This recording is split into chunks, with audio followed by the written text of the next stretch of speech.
বন্ধুসকল পুনৰবাৰ স্বাগতম জনালো সম্পূৰ্ণ ৰাভা সাজ পিন্ধি মই ওলাইছো সভা এখনলৈ যিখন সভাত আমাৰ আজি ৰাভা জাতীয় যিবিলাক সমস্যা আছে সেই গোটেইবিলাক কথা আলোচনা কৰা হ'ব আৰু সেই মিটিঙত কোন কোন আহিব আপোনালোকক দেখুৱাবৰ কাৰণে নিশ্চয় চেষ্টা কৰিম গতিকে বলক ভিডিঅ'টোৰ মাজলৈ যাম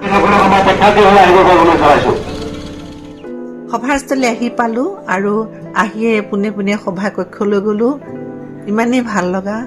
প্ৰথম শাৰীতে আমাৰ জ্যেষ্ঠসকলে বহিছে সকলোৱে ডিঙিত পাজাৰ লৈছে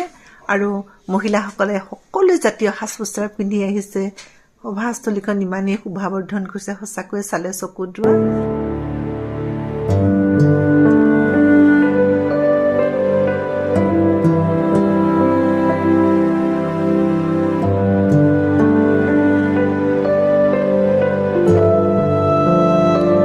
আজি আমাৰ এই সভাত উপস্থিত আছে নিখিল ৰাভা ছাত্ৰ সন্থা মুৰব্বীসকল নিখিল ৰাভা জাতীয় পৰিষদৰ মুৰব্বীসকল নিখিল ৰাভা সাহিত্য সভাৰ মুৰব্বীসকল নিখিল ৰাভা মহিলা পৰিষদৰ বাইদেউসকল আৰু ৰাভা হাছং সাহিত্য পৰিষদৰ চিফ এক্সিকিউটিভ কাউন্সিলৰ শ্ৰদ্ধাৰ টংকেশ্বৰ ৰাভাদেৱ আৰু তেখেতসকলৰ বক্তব্যৰ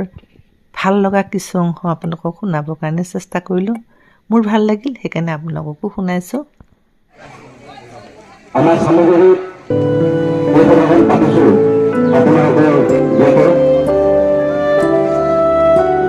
আজিৰ সময়ত ৰাভা জাতি কিছু স্থলত আছে এনেকুৱা এটা ৰাভা কৰিছিল আৰু তেতিয়া কথাখিনি পতা হ'ল বা আলোচনা কৰা হ'ল যে আমি নগাঁৱত যাম আমি একেলগে ৰাইজৰ লগত কথাখিনি পাতি পঢ়িম তাৰ লগে লগে তাৰ আগতে কিন্তু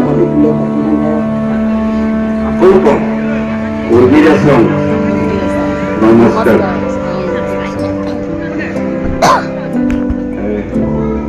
শ্ৰদ্ধাৰ ৰাভা ডেভেলপমেণ্ট কাউন্সিল কিমান কমিটিৰ নেতৃবৃন্দ ৰাভা হাছং অট'নমাছ কাউন্সিলৰ মাননীয় শ্ৰদ্ধাৰ চিফ এক্সিকিউটিভ কাউন্সিলৰ টংকেশ্বৰ ৰাভা ভাইচ চেয়াৰমেন আৰু ইচি সুমিত ৰাভা ডাঙৰীয়াসকলৰ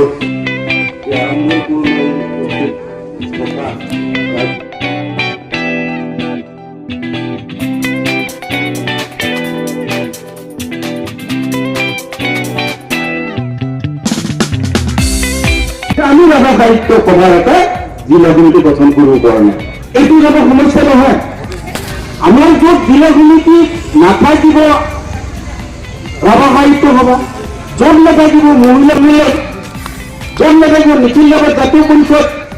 যদি নাথাকে আমাৰ আৰচু কমিটি বা থাকিলেও যদি আমাৰ ষ্ট্ৰং নহয় তেতিয়াহ'লে আমাৰ সমস্যাবোৰ আমি ক'ত আলোকপাত কৰিম আমি কেনেকৈ জানিম ৰাইজে আমি আহিছো এইকাৰণেই যে এইবোৰ কথা আমাৰ মাজত আলোচনা হ'ব আপোনালোকক সকলোকে ধন্যবাদ জনাইছোঁ ইয়াত আহি সঁচাকৈ ভালেই লাগিছে ইয়াত আজিৰ পৰা হ'ব বুলি মই আশা কৰিছোঁ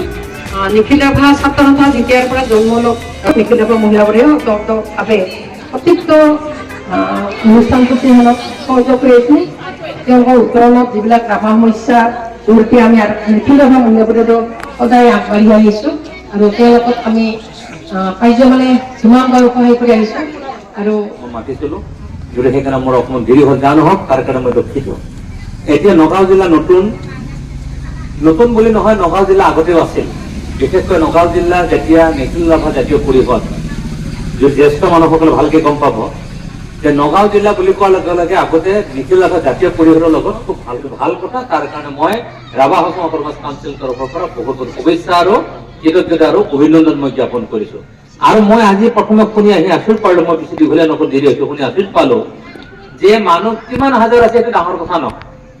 মানুহ কিমান হাজাৰ আছে ডাঙৰ কথা নহয় মানুহ 4,000 আছে নে 5,000 আছে নে 10,000 আছে নে 1 লাখ আছে নে 2 লাখ সেইটো ডাঙৰ কথা নহয় ডাঙৰ কথাটো হৈছে আপোনালোকে 4,000 থাকক 3,000 থাকক 2,000 থাকক আপোনালোকে ৰাভা বুলি যে পৰিচয় দি আছে এইটো ইম্পৰ্টেণ্ট সেইটো গুৰুত্বপূৰ্ণ কথা গতিকে জনসংখ্যা বহুত হলেহে যে পৰিচয় দিব পাৰে সেইটো কথা নহয় গতিকে আপোনালোকে 3,000 আছে 4,000 মানুহ আছে 500 মানুহ আছে ডাঙৰ কথা নহয় কিন্তু সেই 500 মানুহজনে যদি ক'ব যে মই ৰাভা প্ৰমোদে যাকে যদি সামগ্ৰী বজাৰত ক'ব যে মই প্ৰমোদ ৰাভা সেইটো ইম্পৰ্টেণ্ট আৰু সেইটো আটাইতকৈ অহংকাৰ কোনটো অহংকাৰ বেয়া চেঞ্চত পোৱা নাই, সেইটো স্বাভিমান, অধিকাৰ, আত্মগৌৰৱ, আত্মসন্মান। এই আত্মগৌৰৱ আৰু আত্মসন্মানেৰে জীয়াই থাকিব পৰা বস্তুটোহে আটাইতকৈ ডাঙৰ কথা। মানুহৰ জীৱনত সমস্যা থাকিব, মানুহৰ জীৱনত অভাৱ থাকিবই, মানুহৰ জীৱনত বহুত ঘাট প্ৰতিঘাত থাকিব। কেতিয়াবা আপোনালোকে চাব চাইকেলখন চলাই যাওঁতে উলটি খাব, গতিকে মানুহৰ জীৱনত সমস্যা থাকিবই, অভাৱ থাকিবই,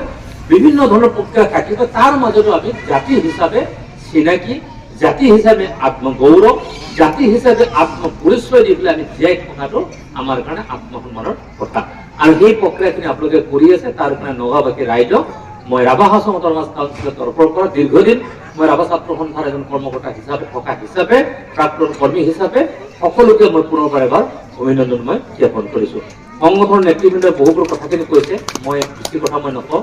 দীঘলীয়া হৈছে, আপোনালোকে বহুত ঠাইলৈকে যাব লাগিব। কাৰণ যদি আপোনালোকে কঠীয়া তুলি যায় প্ৰায় এৰাউণ্ড 40-45 কিলোমিটাৰ দূৰ হৈ যায়, হয় নে? কঠীয়াতলিৰ পৰা যিসকল আজি যাব, কঠীয়াতলি দি যাব প্ৰায় 40-45 কিলোমিটাৰ দূৰ হ'ব আপোনালোকে। গতিকে 40-45-50 কিলোমিটাৰ দূৰৰ পৰা আপোনালোকে ইয়াত আহিছে। অহাৰ কাৰণটো হৈছে এটা জাতিৰ মিটিং হ'ব, জাতিৰ সংগঠনৰ মানুহসকল আহিব, বহুত দূৰৰ পৰা নেতাবিলাক আহিব, আমি তাত শুনিম, আমি তাত কথাবিলাক শুনিম, সমস্যাটো আমি শুনিম, কি নহৈছে, আমাৰো কথাখিনি কম, তেওঁলোকৰ কথাখিনি শুনিম। তেনে এক পৰিৱেশ আৰু তেনে এক চিন্তাৰ মাজত আপোনালোকে ধুনীয়াকে আহিছে। মই আহি ইয়াত বেছি জিন্দাবাদ, জিন্দাবাদ, জিন্দাবাদ, জিন্দাবাদ, জিন্দাবাদ।